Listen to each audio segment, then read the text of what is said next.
From Washington, D.C., this is Middle East Focus.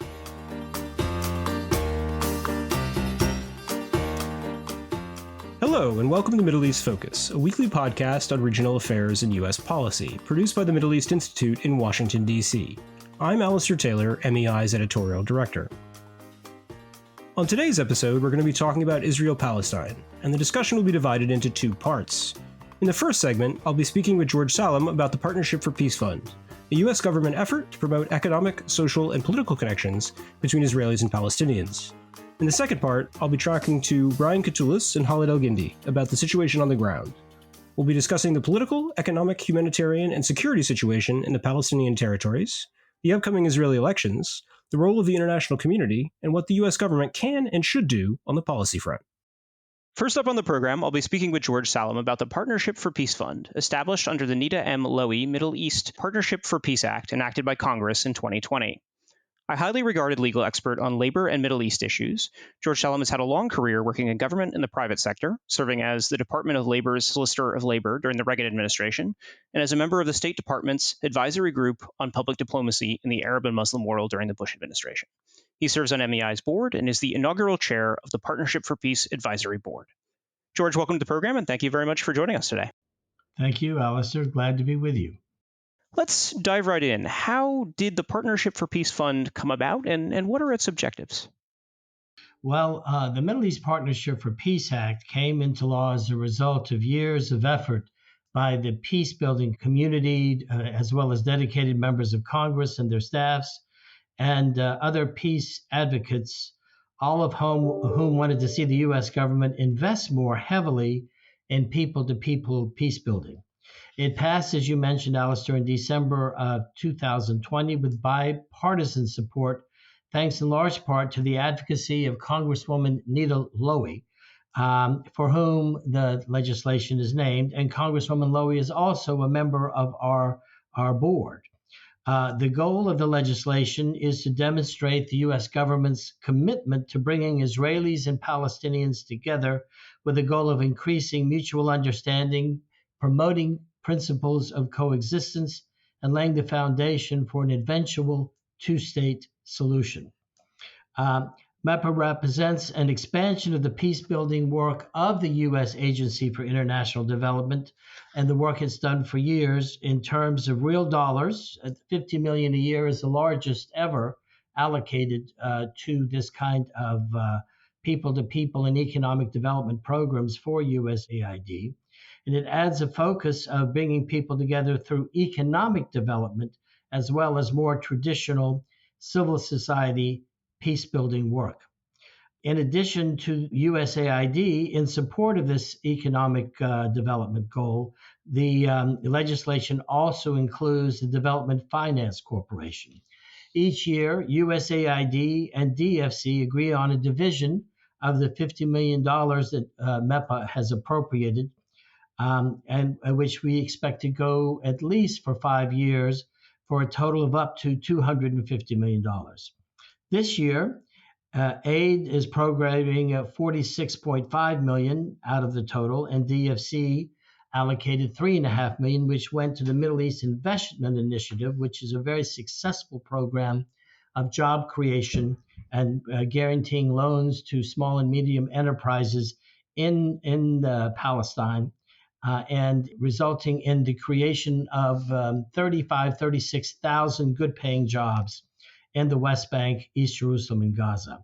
And with this demonstrated commitment to peace building, our hope is that other donors, whether private philanthropists or donor governments, will make their own commitments to this work to deepen MEPA's impact. My role in all of this is to chair the Partnership for Peace Fund Advisory Board, which consists of 13 individuals at this time, most of whom have been appointed by Congress, meaning that the leadership of the House and the Senate, Republican and Democrat, each have nominees, as well as the leadership of the Appropriations and Foreign Relations Committees of both houses of Congress. And the administrator and the Biden administration choose the chair, and I was honored to be selected by USAID Administrator Samantha Power to chair this board and to help coordinate the efforts in the areas of pragmatic focus and other broad strategic questions regarding MEPA. George, you touched on the issue of the funding earlier, but I wanted to delve into that in a little bit more detail. Can you tell us about how the money will be dispersed and what are the kind of selection criteria for funding projects? It's a good question, Alistair. Each year, USAID and DFC decide on the balance of funding between the two agencies and the mechanisms for disbursement within each agency.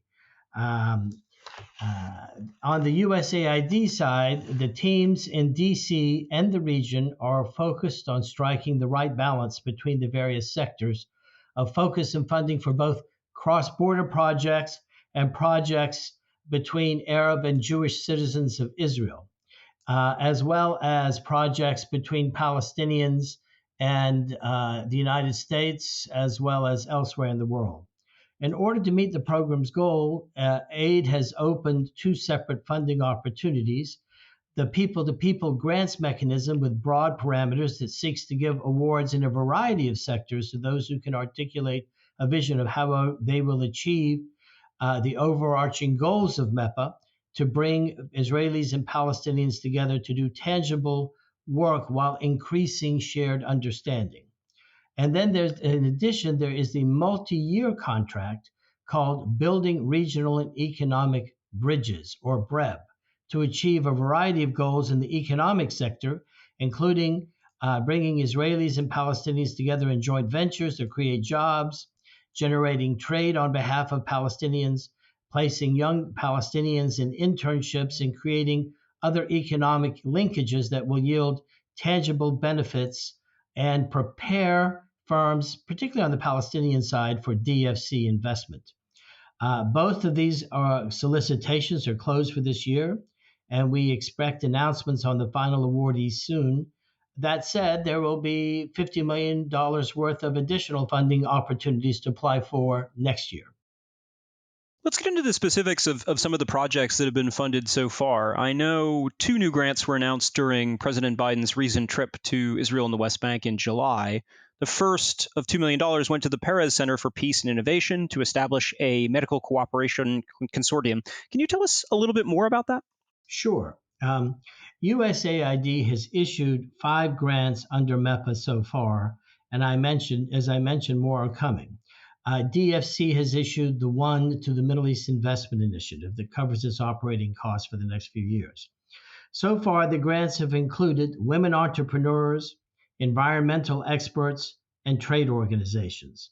Like you mentioned, the announcement during the president's trip included the two most recent awards, the first of which was the $2 million over 3 years to the Perez Center for Peace and Innovation to establish a medical cooperation consortium that will create sustainable, formalized cooperation between Israelis and Palestinians in the healthcare field. The project will improve cross-border medical cooperation and provide in-person training to more than 300 Palestinian and Israeli medical professionals. Through the consortium and joint training events, Israel and Palestinian healthcare professionals will together address challenges facing healthcare systems in their communities, while also building trust between people and advancing the prospects for peace. In addition, USAID granted $5 million over 3 years to Appleseeds to bring Palestinians and Israelis in the technology sector together to develop career-enhancing skills. This project will bring together over 1,000 young Palestinian and Israeli professionals from underserved communities and to learn technology, leadership, and conflict mitigation side by side. In addition to visual design, coding, and app development training, participants will receive practical skills to help them advance their careers in the technology industry. Palestinian and Israeli youth will learn together as peers, build trust between people across the burgeoning technology industry, and create advocates for an eventual two-state solution. George, looking at the big picture, how do projects like these help to advance U.S. efforts to promote peace, and how much can they realistically achieve? Well, Alistair, we know from extensive research on peace building efforts that such programs can have major impacts on the attitudes of those participating if they are designed properly. This is true whether the participants come in with relatively moderate beliefs or if they have more hardened and extreme views. While this kind of work has been happening for decades in the Palestinian-Israeli context, no government has ever invested anywhere close to 50 million a year in this work. And my personal hope is to see that these funds leveraged to attract even more investment in this space. Those two facts, combined with this expanded focus that includes the private sector, gives me hope that MEPO can genuinely have an impact by convincing large numbers of Israelis and Palestinians of the value of peace and the possibility of achieving that peace. That said, peace will ultimately require that political leaders come to the table to negotiate. While MEPA can lay the groundwork and increase the grassroots support for peace, it will take diplomacy and courage to come to a final agreement. As I say in every set of remarks and in every speech I've given about MEPA, this legislation is about improving lives. It's not about politics. We all know that we need a political horizon in order for there to be true peace. This legislation is about creating facts on the ground that enable both sides to become more accepting of one another and to encourage more regular dealing between one another, and to frankly pump a lot of money into the Palestinian side to improve their skill sets so that they can join forces with and joint venture with their Israeli colleagues as equals, which is very important. George, before we wrap up, any final thoughts? Well, Alistair, I think we've covered most everything. As I say, this legislation is about improving lives, and it is about creating the conditions on the ground for a two-state solution. It is about economic development. We have several goals, including the opening of a major innovation hub in the West Bank or Jerusalem that will include many of the U.S. corporations that do business in Israel, having them open a hub in the West Bank and have a centralized repository for innovation. The training of coders and other high-tech work is extremely important, we think, from a number of perspectives. And in my meetings there, I've taken one trip and I'm taking another soon to do a roundtable with U.S. Ambassador to Israel, Tom Nides, with the MEPA recipients sometime in the month of September. We are looking to get broader acceptance of this goal. We've overcome a lot of initial reluctance by the Palestinian business community, and they are now looking at it. Many of them are participating with great success. And we're hopeful that these efforts build upon the success of the first year and that we can actually have a meaningful program to develop the economy of Palestine so as to improve the lives of the Palestinian people and the underserved communities of Israel, which largely includes the Palestinian citizens of Israel. That's all we have time for today, but thank you very much for joining the program, George. Thank you. Next up on the program, we'll be speaking with Brian Katulis and Khaled Elgindy. Brian is a senior fellow and vice president of policy at the Middle East Institute. Khaled is a senior fellow at MEI, the director of the program on Palestine and Palestinian-Israeli affairs, and the author of the 2019 book, Blind Spot, America and the Palestinians, From Balfour to Trump. Brian, Khaled, welcome back to the podcast, and thank you both for joining us today. Thanks for having us. Good to be with you. Brian, let's dive right in. You were recently in Israel and the West Bank and met with both Palestinian and Israeli officials and analysts. What was the mood like, and what were the common themes that emerged in your conversations? Well, the mood was not optimistic on either side and was quite grim and worried about what may come in the next few months.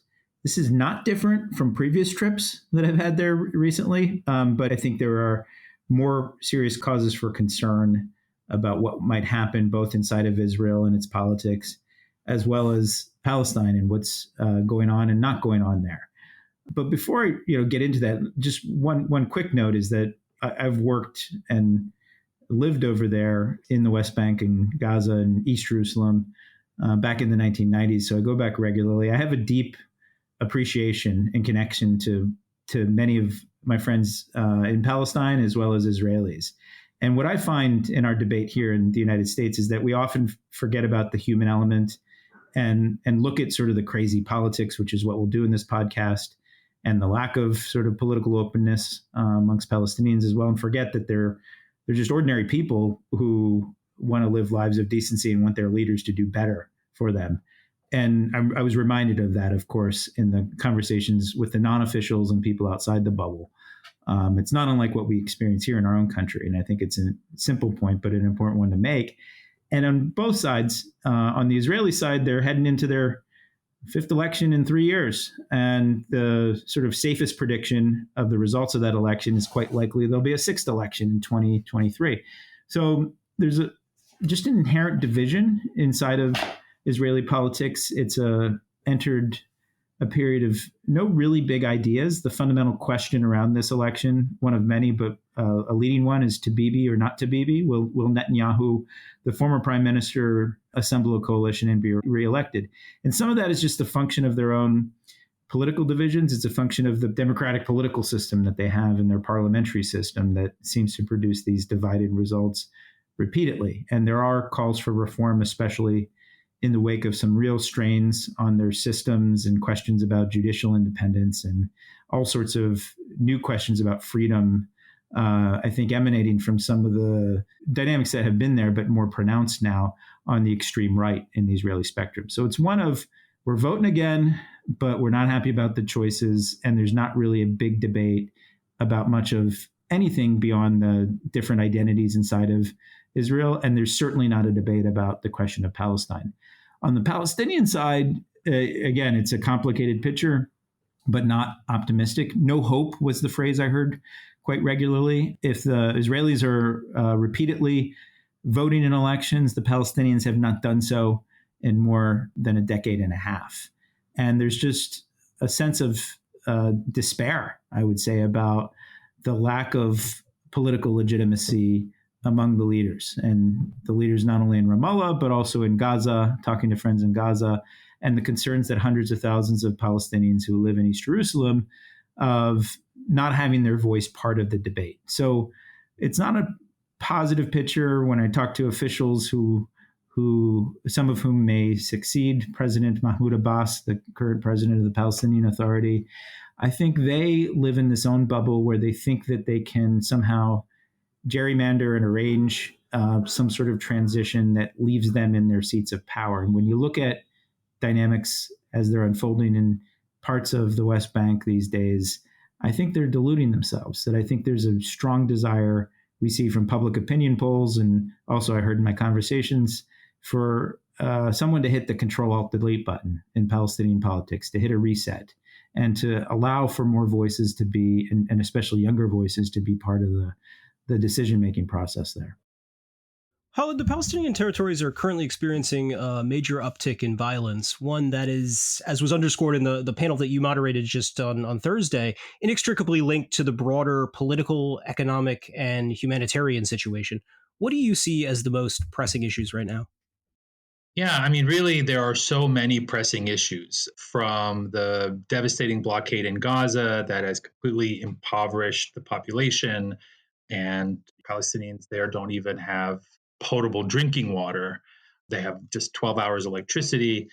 So from Gaza to the situation in Jerusalem, where there are families who are facing imminent expulsion, as well as communities in the southern West Bank that are also facing expulsion.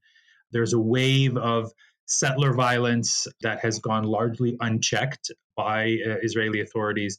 And, to top it all off, we have these regular incursions by Jewish extremists in some of the most sensitive places, like the Al-Aqsa Mosque compound. Any of these could spark an explosion on their own. But if I have to choose just one, I would say probably the most pressing issue right now is Israel's violent crackdown. That was the subject of our discussion the other day in our webinar.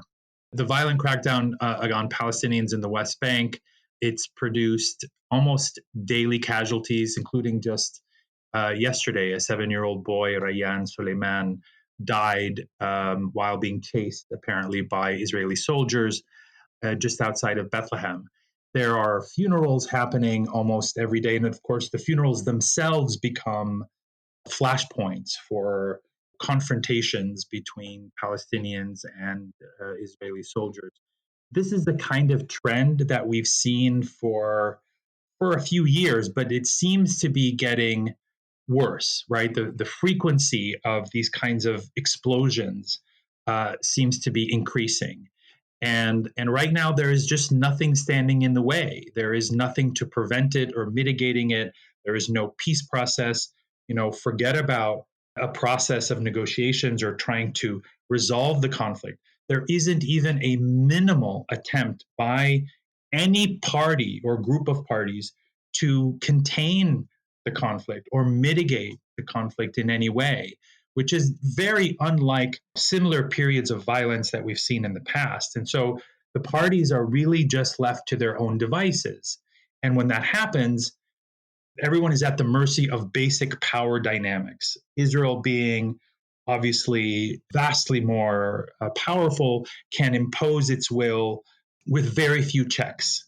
Those checks would have to come from the international community, and that's simply not happening.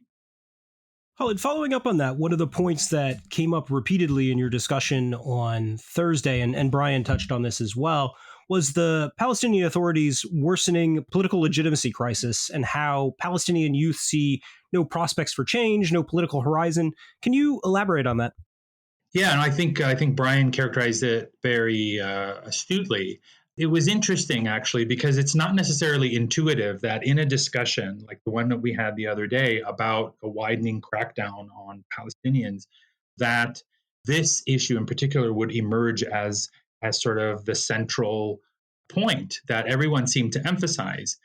All our panelists, there seemed to be a consensus along the lines of, while Israeli violence and on multiple fronts is certainly making conditions much, much worse for Palestinians on the ground, there isn't much chance of confronting those challenges without a minimally credible and effective leadership, which simply doesn't exist.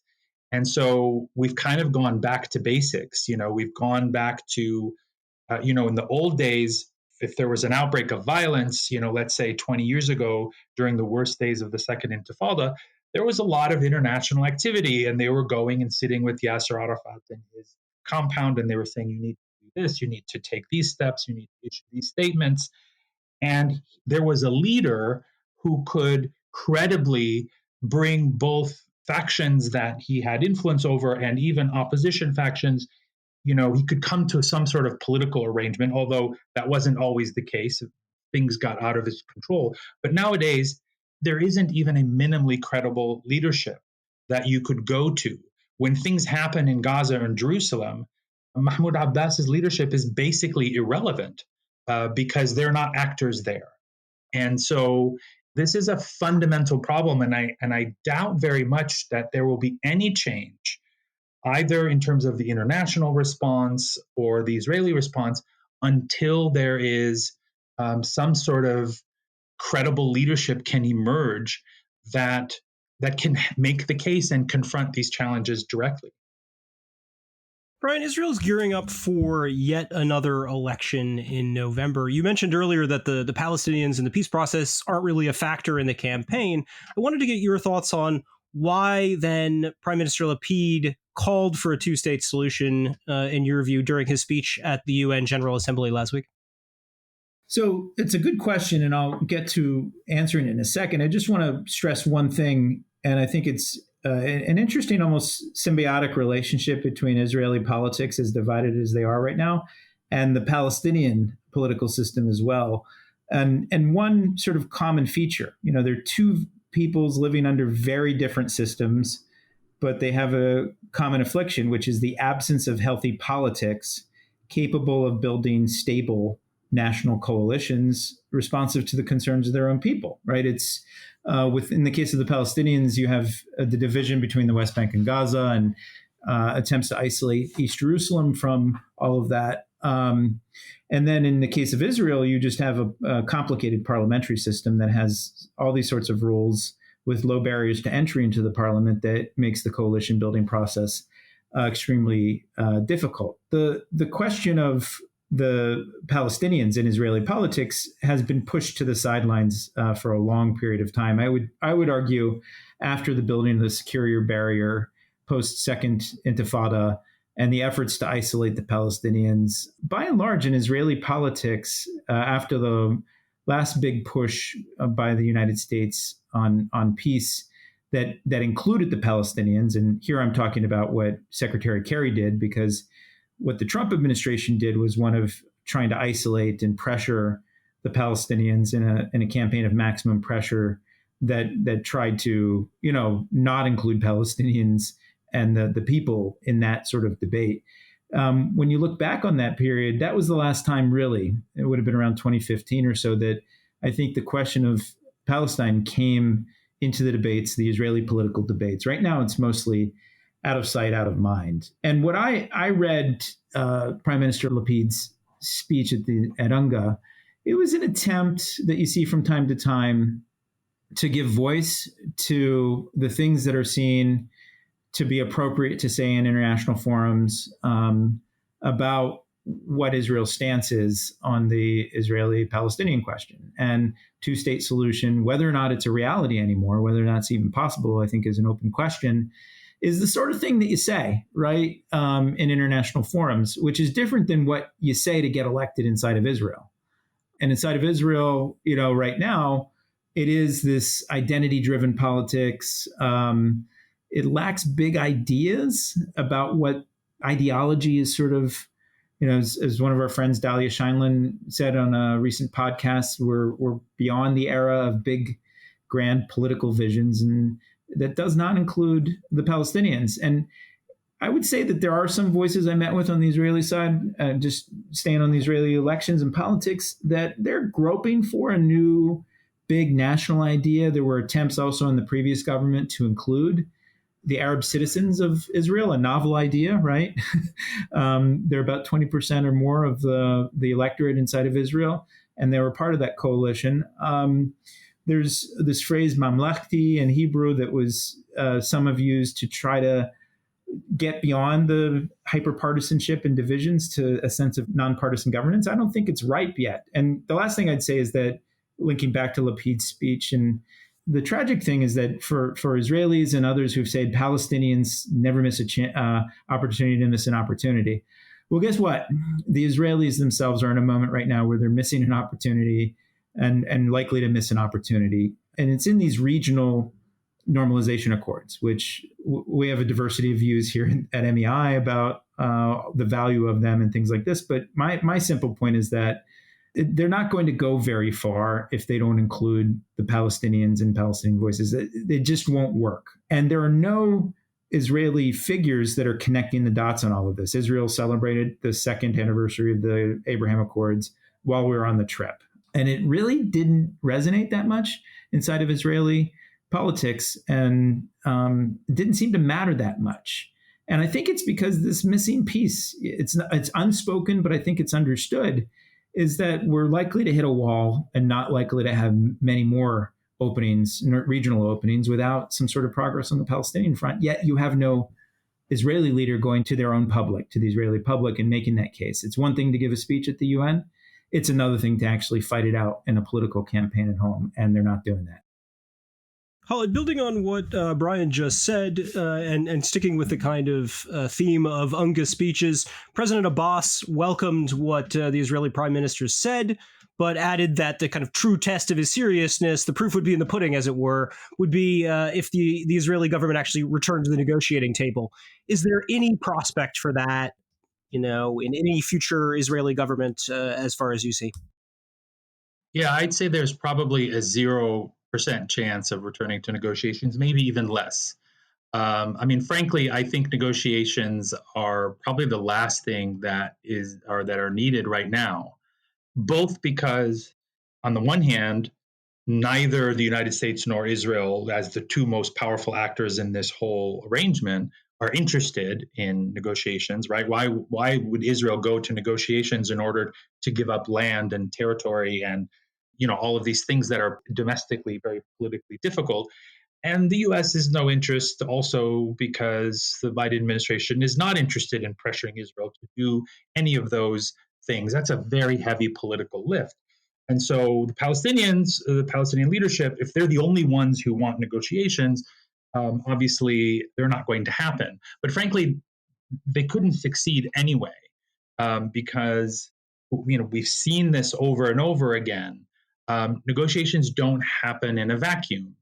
We've seen over the last 30 years the success and failure of any negotiations process depends as much on, and maybe even more, on conditions outside of the negotiating room as whatever is being discussed inside. And that's a lesson that I don't think American policymakers have really internalized. Certainly, the Obama administration, when they, on two different occasions, pushed for the parties to go back to negotiations without paying attention to things like the weakness of the Palestinian leadership. As we've already discussed, this leadership is just too weak and lacks the basic legitimacy to negotiate any sort of conflict ending deal with Israel, right? I mean, if you imagine they would be negotiating the birth certificate of a Palestinian state. So it's not just a strategic process. This is an existential process. And so you need buy-in from the opposition, from different segments of society. So that's a key reason why these negotiations couldn't succeed, even if they were to begin.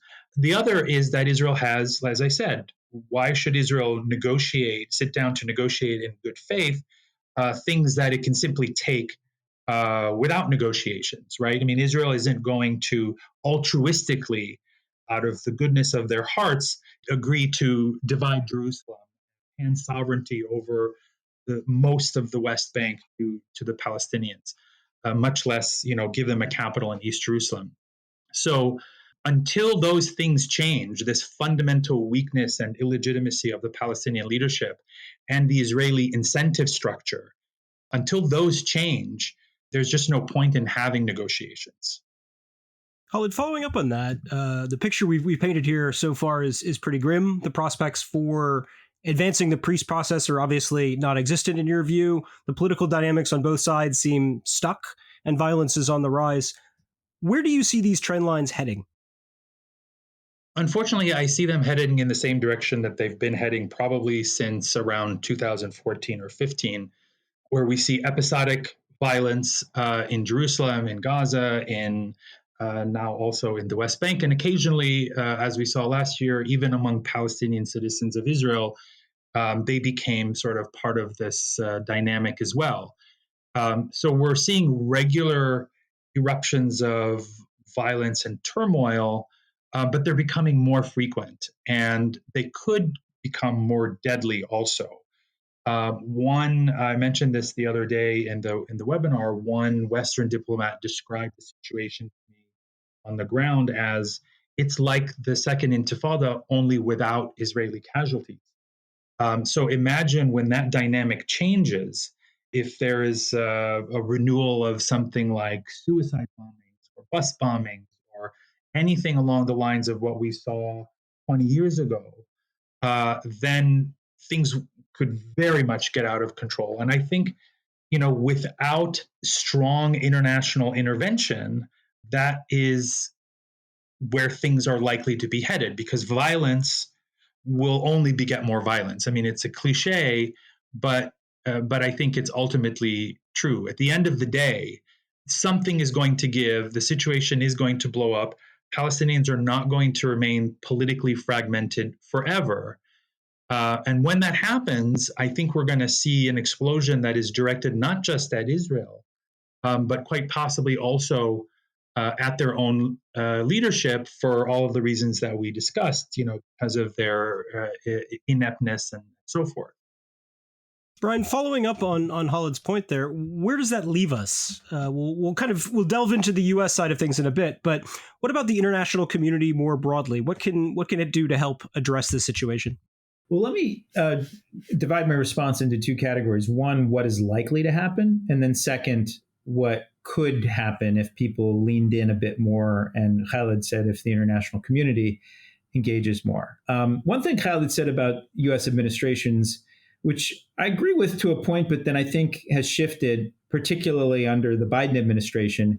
Khaled said that, we didn't seem to learn the lesson that more negotiations at this point won't work. I actually think I have a different view there. I think the Biden team actually understands that, and that's why it's not really pushed very hard, but they've erred in the other opposite direction, where they've set the bar for U.S. engagement on this issue so low and so tactical, and have not prioritized it. Clearly, when President Biden visited in July to Israel and Palestine, and they were very clear in trying to keep those expectations for what they would deliver, especially on the Palestinian side, very, very low. And here we are 3 months later, and they still have not cleared that low bar of expectations on delivering even basic things.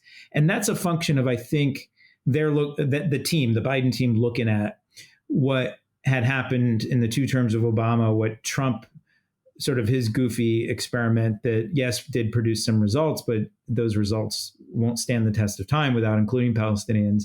And they said, well, look, we're going to adopt this very modest approach. The danger in that is what Khaled talked about, is that you just can't have a tactical management of a situation that is not sustainable and will blow up. What's likely to happen is, I think, the U.S. and also the international community is just going to be in a wait and see mode for the next few weeks until they see the results of the November elections in Israel. And then it's going to take weeks, if not months and longer, for there to be definitive results. That's foolhardy, in my view, to have a wait and see approach from the international community and from U.S. policy that's contingent on the Israeli elections, given what we've just seen in the last 3 years of a 5th election coming up, 4 elections and a 5th coming up, and likely a 6th one, unless things change substantially. So what I would say is that you need new creativity in thinking about how to engage on these issues. And it's got to start with one component, which is elevating both the U.S. direct engagement with Palestinians, not taking that relationship simply as a subset of the Israeli relationship, doing that with international partners and trying to boost the Palestinians in 3 ways. One, getting them to move forward in ways in their politics that they have not. I know that sounds like mission impossible, but that's a strong impulse from the Palestinian people we see from polling and other places. They need, as we said earlier, a reset of the political legitimacy of their very institutions. And some would say, well, it's hard to get there, but I think it's the hardest stuff is sometimes the most important to do. Second is you got to have, and people talk about this solely as if it's the only thing one should do, which is improve the economic, social conditions of Palestinians. If you only do that and you don't do the politics, it's just not going to work, because people want to have a voice in their own system. So you do need to, for all of the years of people talking about movement of access and easing the restrictions on Palestinian people and commerce, it's got to happen. And it's hard to do in a context with a security situation, which is the third pillar. You need to restore some sort of sense of trust in the security institutions between the Palestinian people and the Palestinian Authority. Hard to do again, but we're not really making it a priority. And then I would add to those 3 elements a 4th, which is for all of the talk of regional processes and the Negev summit that was held in the spring and the follow-up meetings that Bahrain hosted did not include the Palestinians, and it didn't include Jordan. Again, hard to get there without progress on the first 3 things I talked about. All of this implies a much deeper, more robust commitment from the Biden administration, again, not to get parties back to the table, but to shape the living conditions of Palestinians first and foremost, but then second, the regional diplomatic conditions. Going back to so that's what should happen, but going back to my first category of comments, it's not likely to happen, in part because the Biden team itself has midterm elections in November. They have the Ukraine war that's still ongoing. They have China, climate change, and other things. I would submit that you could walk and chew gum at the same time, do all of these things all at once, but there's just not the energy or bandwidth, nor the personnel actually that are committed to doing all of this right now. So we will be back to what I think is where we are, in a dangerous phase where when something blows up, we'll be in a crisis mode and tactical reactive mode. Khaled, I want to get your thoughts on the U.S. policy front as well, both responding to what Brian had to say, as well as kind of gauging the administration against its own yardstick. They've repeatedly used this phrase that both the Israelis and Palestinians deserve to, quote, enjoy an equal measure of freedom and dignity. So I want to get your thoughts on how that's been translated, if at all, into policy, and just to respond to Brian's suggestions as well. Yeah, sure. But just quickly to on something that Brian said, just to clarify, the lesson that wasn't learned on the U.S. side was that I mentioned was in reference to U.S. administrations not focusing on the conditions outside, right? Conditions on the ground, violence or settlements or expulsions or home demolitions or all of these things, how those impact the process. And so you can't simply also just avoid. It's one thing to say we're not going to do conflict resolution, but you can't avoid the issue of conflict mitigation. So that's just to clarify. On this point about this language that the administration is using, it's interesting because it is new language. I don't recall ever seeing a U.S. administration that couched the conflict in these terms, which were basically in terms of rights. So I don't know if this is a nod to the progressive wing of the Democratic Party somehow that they've incorporated this language, but it is interesting in that it is new. The problem, of course, is that nobody really knows what it means, much less how to really operationalize it. Certainly, the administration hasn't tried to operationalize it. They talk about it in strictly aspirational terms, that the end game someday should allow for equal measures of freedom, prosperity, security, and so forth. The problem, of course, is that the disparity on all of these security, freedom, prosperity between Israelis and Palestinians is so enormous, and in fact growing on an almost daily basis, that it sort of renders this formula, I think, a little bit meaningless, especially because they haven't tried to operationalize it. It's just a talking point. And I'm not sure that they really know how to fit it into their agenda. I mean, they say that the best way to achieve that is through equal measures is through a two-state solution. But you could also imagine, I mean, the language just on its face lends itself, I think, equally to a one-state reality based on equality, even though that's clearly not on the administration's agenda. But it's just so broad and so vague as to be meaningless. I mean, it's sort of like standing in front of a burning house and saying, everyone has the right to not live in fear of burning to death, or to, everyone has a right to smoke alarms. It's like, okay, but do you see the reality? The contrast between that statement and the reality on the ground is so vast that I wonder if it may not actually be hurting the administration when they use it, because they're sort of highlighting their own unwillingness to really do anything to get there. Following up on that, what do you think a policy that actually advanced that aim would look like? I mean, I think at a minimum, it would have to address realities on the ground. It would have to say, okay, if there is a security, if there's an asymmetry in the personal security between Israelis and Palestinians, how do we address that? If there is a disparity, never mind the economic disparities, there's a lot of focus on that, even though, at least in terms of policy recommendations. If there is a freedom deficit, if there's a freedom gap between the two sides, how do you deal with those? I think you can't deal with them in the abstract and simply hitch it to the wagon of some far off, distant two-state solution, which may or may not ever happen. But you have to start dealing with realities on the ground. And so I would actually start with security, since that's the most pressing, right? You have large numbers of Palestinians who are being killed and injured on a daily basis. There are a handful also of Israelis who are being attacked, but there are mechanisms for dealing with those. There's security cooperation with the PA. The PA goes after attackers and people suspected of trying to carry out attacks, and when they don't, the Israelis do. But nobody out there. This is one of the fundamental flaws of the Oslo process, is that it's not anyone's job. There is no entity that was created whose job it is to look after the security of ordinary Palestinians. The presumption was that if Israelis feel safe, then there will be no need for Israeli actions that then threaten the safety of Palestinians. But that doesn't really work in an environment where there's no accountability and no checks on Israeli power. So I think in order to operationalize this formula, you'd have to institute some sort of checks on Israel. There would need to be some accountability, for whether it's through Congress or through the administration or through, frankly, the European Union or whatever. That's at the end of the day why there is something called a BDS movement.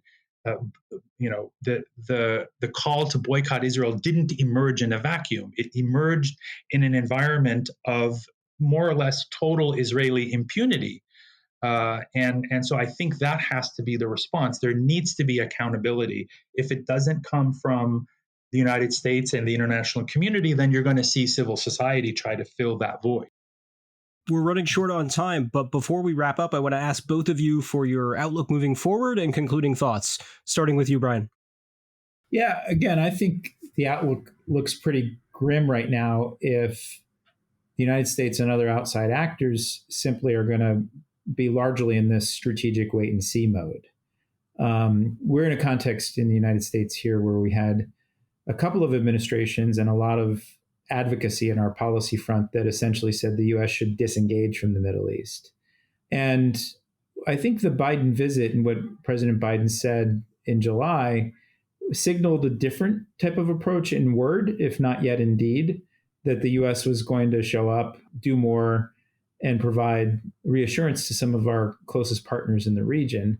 But in my view, it's incomplete. There's a gap between the words and the actual actions on several fronts, including, as I mentioned, the very modest gestures made to the Palestinians to correct the mistakes made, in my view, by the Trump administration and some even by the Obama administration.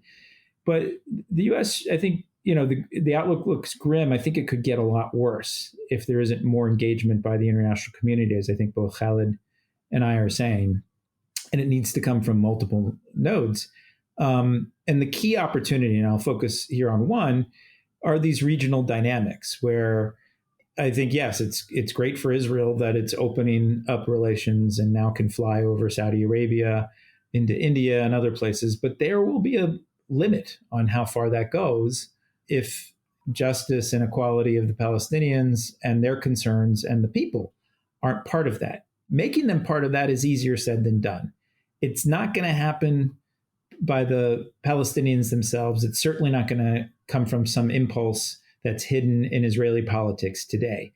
That requires a deeper engagement by countries like the United States. And that's why I think, any strategy towards the Middle East these days by the United States needs to move beyond its excessive focus on counterterrorism and military tools, needs to learn, that things with the Iran nuclear deal may not be working out the way we'd hoped. I was a favor of that, but it's not working. That if you want to have a stable state system overall in the Middle East, if you want to have greater linkages within the region, you need to include the Palestinians. And that's going to need to do something that I know Khaled has argued for years, and in his book in 2019, that the U.S. actually has to treat the Palestinians as partners and to work with them. That requires more resources than I think the Biden administration is willing to dedicate to it.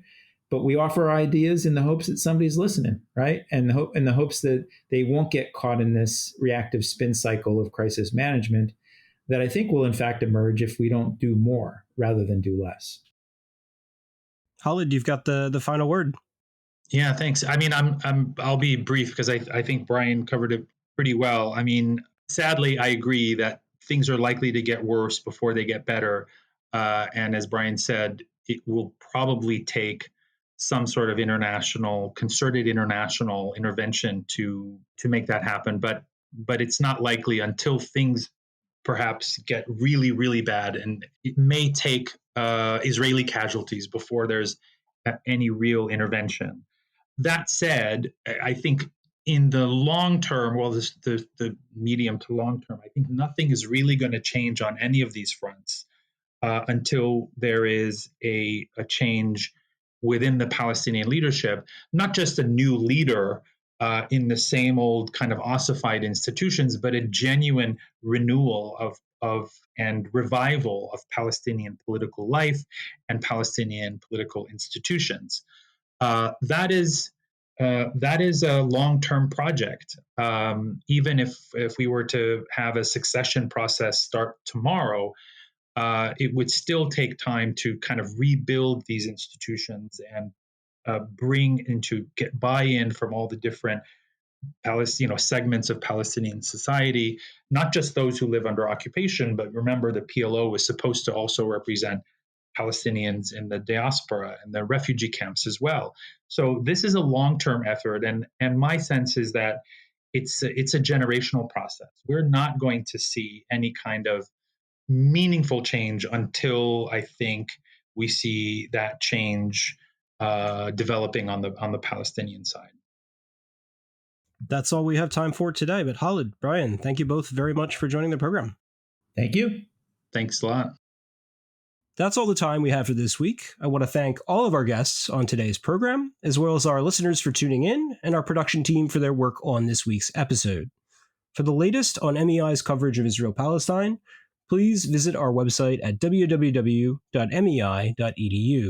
You can also follow MEI on Twitter, Instagram, Facebook, and YouTube, and subscribe to our email newsletters for the latest analysis and information about upcoming events. I'm Alistair Taylor. We will see all of you next week.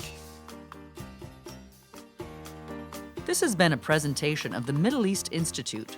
To support MEI's programs and podcasts, please donate at www.mei.edu. Thank you for your support.